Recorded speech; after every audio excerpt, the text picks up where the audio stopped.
नाशिकच्या नामांकित कंपनीत महिला अत्याचाराची धक्कादायक बाब समोर आलेली आहे। लैंगिक शोषण आणि धर्मांतरासाठी काय मोडस ऑपरेंडी होती त्याची माहिती समोर आली आहे। संशयित आरोपी सभ्यतेचं वर्तन करून तरुणींना आकर्षित करत होते। कामाचं प्रेशर असल्यास व्हॉट्सअपवरती मदत केल्याचं नाटक करत होते। टार्गेट पूर्ण न झाल्यास अज्ञात स्थळी आणि फ्लॅटवर नेत गैरवर्तन करत होते। धार्मिक कट्टरतावादी विचार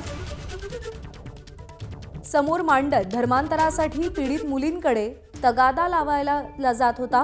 कंपनीतल्या तरुणांना अडकवण्यासाठी व्हॉट्सअप ग्रुपवरती त्रास दिला जात होता।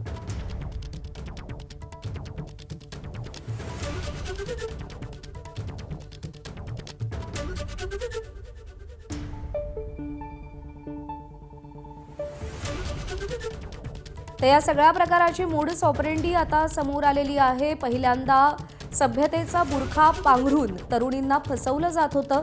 कामाचं प्रेशर असल्यास व्हॉट्सअपवरती मदत केल्याचं नाटक देखील केलं जात होतं आणि टार्गेट पूर्ण झालं नाही तर एखाद्या अज्ञात स्थळी किंवा फ्लॅटवर नेऊन गैरवर्तन केलं जात होतं।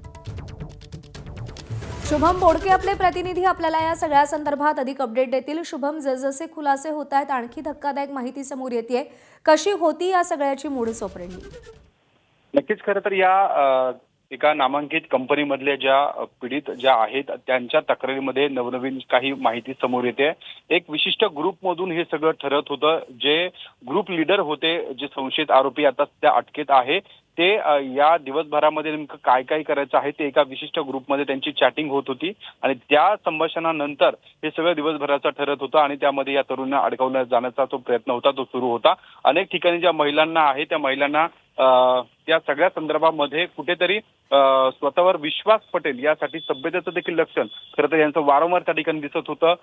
तशा पद्धतीचं वातावरण तयार केलं जात होतं। मुलींना त्या एका ग्रुपमध्ये काही माहिती जर आढळली तर त्यांना एका अज्ञात स्थळी नेऊन किंवा स्वतःच्या फ्लॅटमध्ये नेऊन त्यांच्यासोबत असली चाळी करणं असेल, हे सगळे करत असताना या संशयित आरोपींचं जे टार्गेट होतं ते म्हणजे एक विशिष्ट वयातील म्हणजे 20 ते 22 वयातील हिंदू मुलींना ते टार्गेट करत होते आणि अशा मुलींना कुठेतरी नव्याने प्रमोशन करून देणं किंवा पगारवाढ करून देणं हे आमिष दाखवून हे सगळे प्रकार सुरू होते आणि त्यातून या मुलींचं धर्मांतर कसं होईल यासाठीचे जे प्रयत्न होते ते केले जात होते आणि याची सगळी जी माहिती आहे ती आता पोलिसांच्या तपासामध्ये उघड होताना आपल्याला पाहायला मिळते।